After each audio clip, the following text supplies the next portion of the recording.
Hello दोस्तों, एक बार फिर से आप सभी का मैं स्वागत करता हूं हमारे इस नए वीडियो में।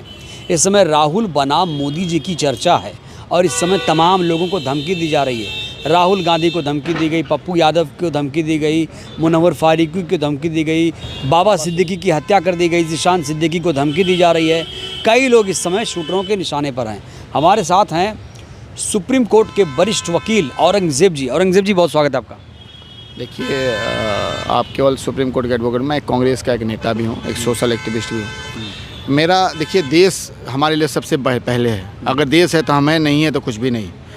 तो सबसे पहले आपको देशभक्ति होनी चाहिए और देशभक्ति के लिए हमें किसी को प्रमाण पत्र की ज़रूरत नहीं है। वो हम जानते हैं कि हमारा देश में हमें क्या करनी है, किस तरह करनी है। गलत है तो हमें सजाएं मिलनी चाहिए। एक मिनट, आपने कहा देशभक्ति, मुसलमान कितना देशभक्त है? मुसलमान जो 5 वक्त अपने आप को सजदा करता है इस मस्जिद ज़मीन पे, इस ज़मीन को चूमता है, उससे तुम पूछोगे कि वो देशभक्त कितना है? जो 5 वक्त सजदा करता है इस ज़मीन पे, उससे पूछते हो कि वो देशभक्त क्या है? जिसने जो है आज़ादी में जो है 1857 के आप उठाकर आज़ादी में देखो, जाकर अब इंडिया गेट पे जाके देखो, 60,000 में से लगभग 34 से 35,000 केवल मुसलमानों को वहाँ पे नाम अंकित है। तो आप उससे पूछते हो कि वो देशभक्त है कि नहीं भक्त है? उस 1857 में आप उठाओ कि 50,000 मुसलमानों को टांग दिया गया था, मौलवियों को, और ये मौलवी तक नहीं बचे थे कि वो अपने कोई मदरसे को चला सके। उससे तुम पूछोगे देशभक्ति की बात है?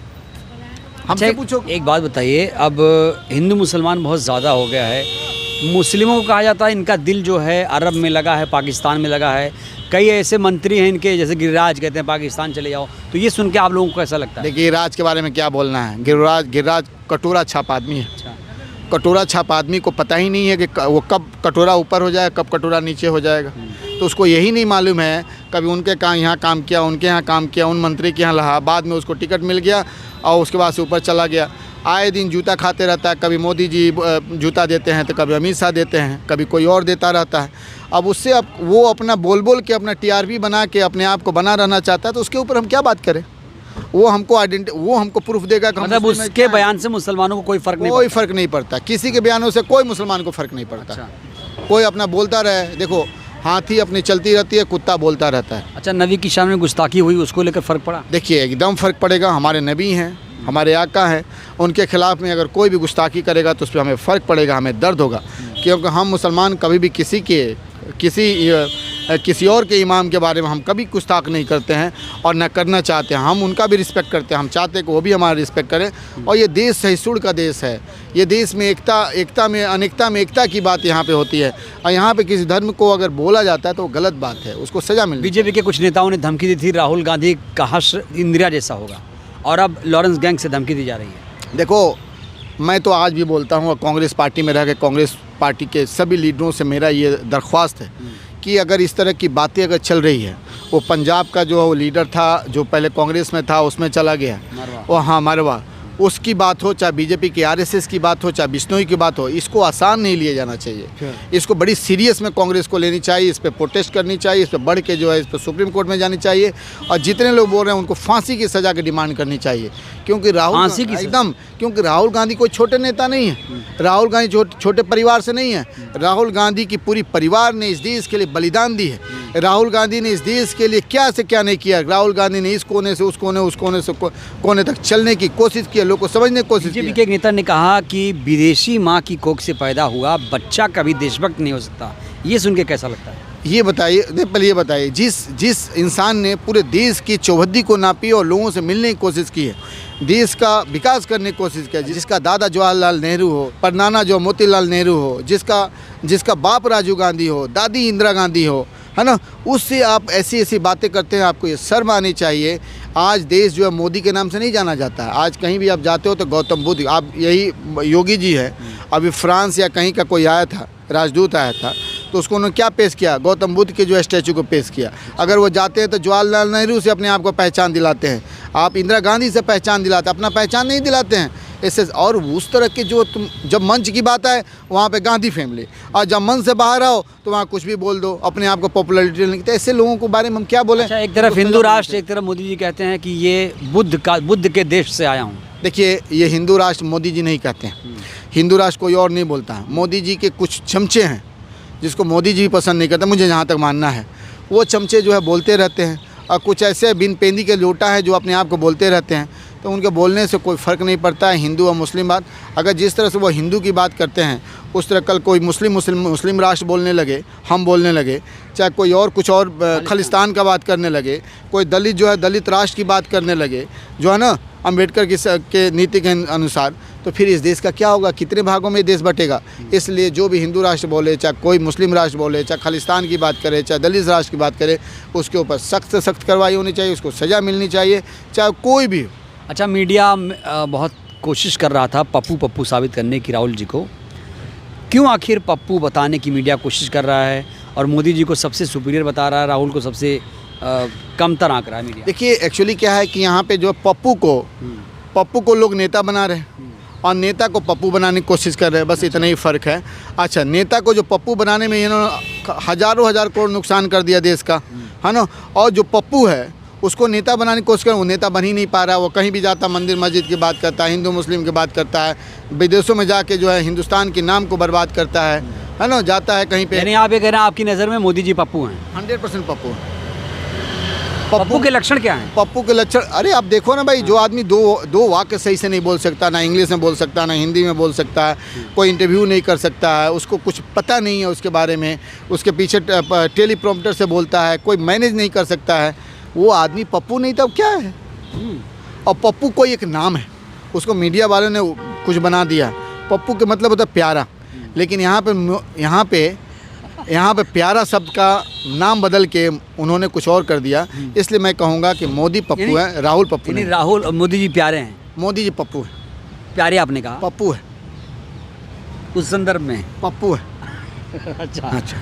अच्छा, कई बार कोशिश की आप लोगों ने कि राहुल जी प्रधानमंत्री बन जाए, क्या मटेरियल पीएम मटेरियल है राहुल?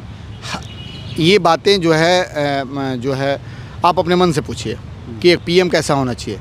पीएम क्या पढ़े लिखे नहीं होना चाहिए? पीएम के अंदर हर गुण नहीं होना चाहिए? राहुल गांधी पढ़े लिखे हैं कि नहीं, क्वालिफाइड है कि नहीं, राहुल गांधी को हर विद्या से परिपूर्ण है कि नहीं, राहुल गांधी अच्छी फैमिली से है कि नहीं, राहुल गांधी मैनेजमेंट जानते हैं कि नहीं, राहुल गांधी लोगों को हज़ारों को डील करना जानते हैं कि नहीं। जिस आदमी के अंदर हर ये गुण है, जो मैनेजमेंट से लेकर सब कुछ जानता है, वो पीएम नहीं बनेगा तो फिर किसे पीएम बनना चाहिए?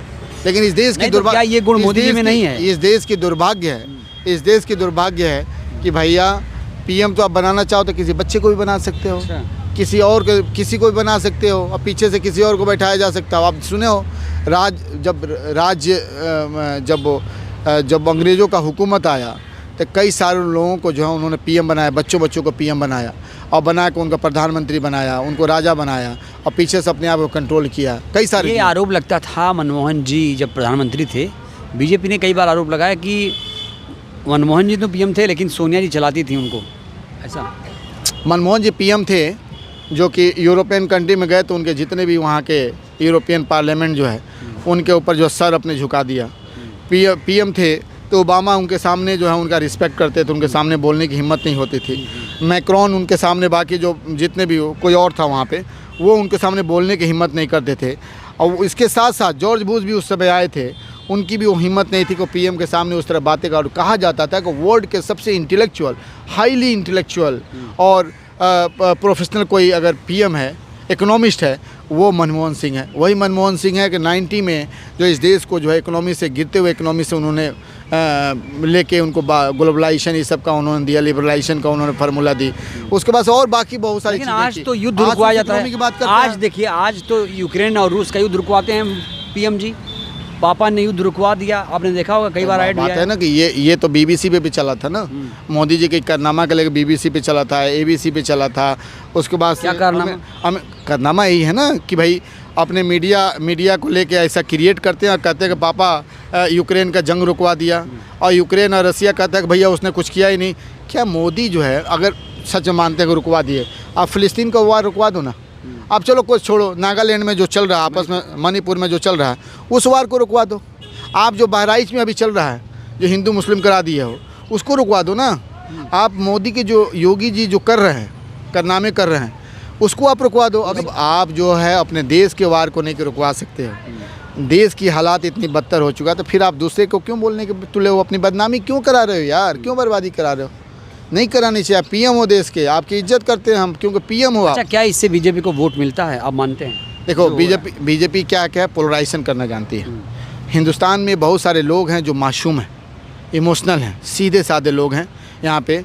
उनको क्या करे, ये भड़का देती है और भड़का के हिंदू मुस्लिम मंदिर मस्जिद करके उसको पोलराइज करके तोड़ देती है और तोड़ के कुछ वो वोट लेती है और उसके साथ साथ ईवीएम के खेला करती है। चुनाव आयोग तो इसके साथ में खेला है, सब जुड़ा हुआ है और उस तरह करके कांग्रेस और बाकी हमारी पार्टी जो, यानी आप लोग कभी सत्ता में नहीं आएंगे? क्या एक मिनट, अरे आप लोग सत्ता में आप कभी नहीं आएंगे जैसे बता रहे हैं। सुनो, इस तरह का वर्कआउट हम नहीं कर पाते हैं। हम इसलिए नहीं करते क्योंकि हमें डेमोक्रेसी के सिस्टम पे विश्वास है, हमें इलेक्शन कमीशन में विश्वास है। लेकिन जब सब एक साथ मिल जाते हैं और इस तरह करके इस डेमोक्रेटिक सिस्टम को तोड़ने की कोशिश करते हैं तो उसमें थोड़ा सा टफ हो जाता है। लेकिन हम बता रहे हैं कि यहाँ की अब जनता जाग चुकी है, ये जनता इनको उखाड़ के फेंकेगी और उसके बाद से एक एक आदमी की जो है इस कोर्ट के माध्यम से कुटाई होगी। अच्छा, महाराष्ट्र में चुनाव है, यूपी में उपचुनाव है, झारखंड में चुनाव है, इसको कैसे देख रहे हैं? कौन आ रहा है? इंडिया अलायंस कितना मजबूत है? महाराष्ट्र में चुनाव के लिए बाबा सिद्दीकी का मर्डर करवा दिया। यूपी में चुनाव के लिए इन्होंने बहराइच दंगा, महाराजगंज और उसके बाद से पड़ौना कुशीनगर दंग भी थोड़ा सा कराया इन्होंने, तो आप सोच सकते हो। उसके बाद से झारखंड में भी कुछ अभी सुनने में आया, जमशेदपुर और रांची जैसे कई कहानी भी, पटना में भी कुछ सुनने में आया। तो इनका केवल जीतने का एक ही सार है, हिंदू मुस्लिम करना और मंदिर मस्जिद करना, उसमें जीतना। और कांग्रेस वो काम नहीं कर सकती। कांग्रेस क्योंकि लोकतंत्र पर विश्वास करती है और राहुल गांधी लोकतंत्र और संविधान में विश्वास करते हैं। क्योंकि आप देखो राहुल गांधी जी जहाँ भी जाते हैं वो संविधान की बुक लेके जाते हैं और उस मर्यादा में बात करते हैं, उस मर्यादा की बात करते हैं और उस मर्यादा से इलेक्शन। मुसलमानों के अत्याचार पर राहुल बोलते हैं? कांग्रेस ही तो बोलती है मुसलमानों के अत्याचार पे, और कौन बोलता है? बहराइच में बोला राहुल ने क्यों नहीं बोला? प्रियंका जी ने बोला। प्रियंका जी राहुल जी बटे हुए हैं क्या?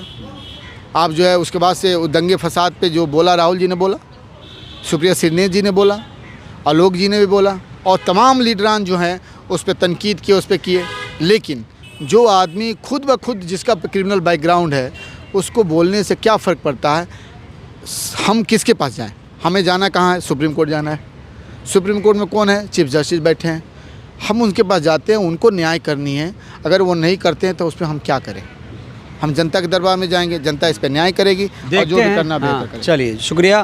तो जनता के दरबार में जाएंगे, जनता देखते हैं इनको कितना आशीर्वाद देती है। इन्हें सारे हालात पर अपनी जो प्रतिक्रिया है वो दे दी है। महाराष्ट्र और झारखंड कांग्रेस जीतने जा रही है। यूपी भी हमारा बेहतर होगा और उससे पोजीशन होगा और मुझे लगता है कि इस यूपी इलेक्शन के बाद से योगी को ये अमित शाह उठा कर फेंकेंगे, किसी और को बनाएंगे। चलिए देखते हैं इनकी भविष्यवाणी सटीक साबित होती है या नहीं। प्रतिक्रिया दीजिएगा। बहुत बहुत धन्यवाद, शुक्रिया।